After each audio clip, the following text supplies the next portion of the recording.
السلام علیکم ورحمۃ اللہ وبرکاتہ۔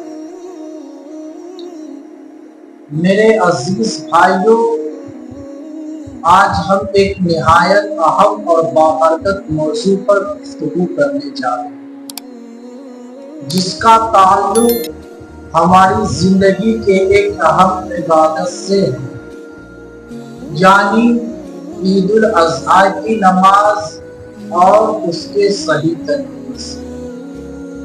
ہم سب جانتے ہیں کہ عید کا دن خوشیوں کا دن، شکر گزاری کا دن ہے، اور سب سے خوشی کی بات یہ ہے کہ عید الاضحیٰ کے دن ہی قربانی کی جاتی ہے۔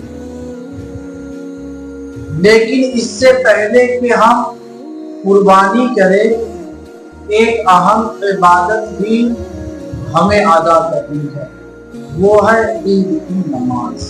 بہت سے لوگوں کو اس بارے میں کنفیوژن ہوتا ہے کہ عید کی نماز کیسے ادا کی جاتی ہے، اور تکبیریں کتنی ہوتی ہے، اور کیا قربانی سے پہلے نماز ضروری ہے یا نہیں۔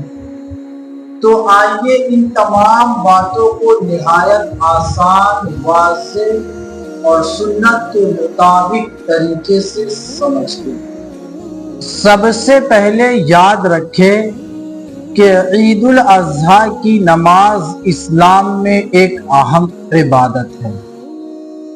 یہ نماز صرف 2 رکعت ہوتی ہے، مگر اس کا مقام بہت بلند ہے، اور اسے جماعت کے ساتھ ادا کرنا واجب قرار دیا گیا ہے۔ ہمارے نبی کریم صلی اللہ تعالی علیہ وسلم ہمیشہ عید کی نماز عیدگاہ میں جا کر کے ادا کرتے تھے، اور آپ نے اپنی امت کو بھی یہی درس دیا ہے کہ وہ بھی عید الاضحیٰ کی نماز عیدگاہ میں جا کر کے ادا کرے۔ اب سوال یہ پیدا ہوتا ہے کہ عید کی نماز کا طریقہ کیا ہے۔ آئیے ہم اور آپ آسان لفظوں میں سمجھتے ہیں اور سنت کے مطابق مکمل طریقہ جانتے ہیں۔ سب سے پہلے آپ کو نیت کرنی ہے۔ نیت اس طرح کرے، نیت کی میں نے 2 رکعت نماز عید الاضحیٰ کی، واجب 6 زائد تکبیروں کے ساتھ، واسطے اللہ تعالی کے، پیچھے اس امام کے، منہ میرا کعبہ شریف کی طرف اللہ اکبر کہہ کر کے ہاتھ باندھ لینا ہے۔ جب امام صاحب دوسری تکبیر کہیں گے تو آپ ہاتھوں کو کان تک لے کر کے جائیں اور لا کر کے نیچے چھوڑ دیں۔ پھر جب تیسری تکبیر کہی جائے گی تو پھر اپنے ہاتھوں کو کانوں تک لے کر کے جائیں اور ہاتھ نیچے لا کر کے چھوڑ دیں۔ جب چوتھی تکبیر کہے جائے گی تو آپ اپنے ہاتھوں کو کانوں تک لے کر کے جائیں اور لا کر کے ناف کے نیچے باندھ لیں۔ پھر امام صاحب سورہ فاتحہ کی تلاوت کریں گے اور اس کے ساتھ دوسری سورت کی تلاوت کریں گے، پھر رکوع کریں گے، سجدہ کریں گے۔ اس کے ساتھ 1 رکعت مکمل کرنے کے بعد جب امام صاحب دوسری رکعت کے لیے کھڑے ہوں گے تو امام صاحب پہلے سورہ فاتحہ کی تلاوت کریں گے، پھر دیگر دوسری سورتوں کی تلاوت کریں گے۔